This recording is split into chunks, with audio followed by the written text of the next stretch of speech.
अस्सलामुअलैकुम। वालेकुम अस्सलाम। हाँ जी बुजुर्गो की हाल आ? अल्हम्दुलिल्लाह। ठीक हो? सेहत भी है ठीक आ? की गल इत्थे रोड ते खलोते जे, की परेशानी आ? क्या कहने यार, बाल बुखे ने, घर वाली अच्छा। बीमार पई ते कमान वाला कोई नहीं जे? कुर्बान में पुत्तर नहीं है अपने? छोटे तो छोटे हाले अल्लाह ताला देते हैं लेकिन ये छोटे हले कमा नहीं सकते? हले कमा नहीं सकते? अच्छा अच्छा। और खाना शाना खादा तुसी? खाना शाना खादा जे? खाना ही खाना साहब, जो तो बच्चे भूखे छाड़ा भी अच्छा। कोई चीज ही चंगी नहीं लगती। तो तुसी की खाना दसो सानू, ਅਸੀਂ ਵੀ ਤੇ ਤੁਹਾਡੇ ਪੁੱਤਰ ਹੀ ਆ। खैर हो जाती, खैर हो जाती। ਤੇ ਅਸੀਂ ਵੀ ਤੁਹਾਡੇ ਪੁੱਤਰ ਹੀ ਆ ਨਾ। ऐसे कोई शक्कर नहीं। ਪਰੇਸ਼ਾਨ ਕਿਉਂ ਹੋ ਤੁਸੀਂ? परेशान है कि कुछ पैसे होंगे सी आटा ले लेने जाते। तो परेशान क्यों होना वा? अल्लाह ताला ने सबब बना के भेजता ना सानू है। अल्लाह ताला ने वसीले बनाए आ। बनाए ने बेशक। अल्लाह ने अपने बंदियां दे जरिए वसीले बना के भेजने होंदे ना।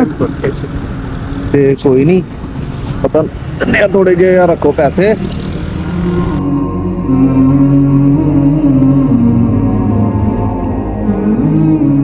ते कित्थे रहने तुसी? मान जो ना दे। अच्छा। या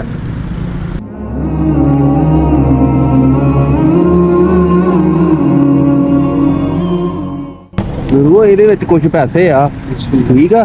ਇਹਦੇ ਚੋਂ ਆਟਾ ਲੈ ਆਈਓ ਜਾਂ ਜਿਹੜੀ ਚੀਜ਼ ਤੁਹਾਡਾ ਦਿਲ ਕਰੂਗਾ, ਹੋਰ ਵੀ ਇਹ ਚੋਂ ਤੁਸੀਂ ਲੈ ਜਾਈਓ ਹੈ। ਕੋਈ ਮਸਲਾ ਨਹੀਂ, क्या बात है उस्ताद की। ਕੋਈ ਮਸਲਾ ਨਹੀਂ, ਬਸ ਦੁਆ ਕਰ ਦਿਓ ਆਪਣੇ ਪੁੱਤਰ ਵਾਸਤੇ। दुआओं ने साहब उसी दुआओं के बाद बगैर सारे को रखा ही क्या है। ਨਹੀਂ ਜੀ ਨਿਕਲ, ਪਰੇਸ਼ਾਨ ਨਹੀਂ ਹੋਣਾ ਤੁਸੀਂ। ठीक है, ਅੱਲਾਹ ਤਾਲਾ ਦੀ ਜ਼ਾਤ ਬਹੁਤ ਵੱਡੀ ਆ, ਬਹੁਤ ਵੱਡੀ, ਠੀਕ ਆ ਨਾ। ਕੋਈ ਸ਼ੱਕ ਨਹੀਂ। ਪਰੇਸ਼ਾਨ ਨਹੀਂ ਹੋਣਾ ਹੈਗਾ। कोई शक नहीं।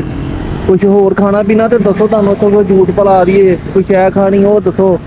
बस ठीक है, ਠੀਕ ਆ, ठीक है। ਚਲੋ ਜੀ। ਖੁਸ਼ ਹੋ ਹੁਣ ਤੁਸੀਂ? हाँ बिल्कुल। ਅੱਲਾਹ ਦੇ ਸ਼ੁਕਰ। बिल्कुल।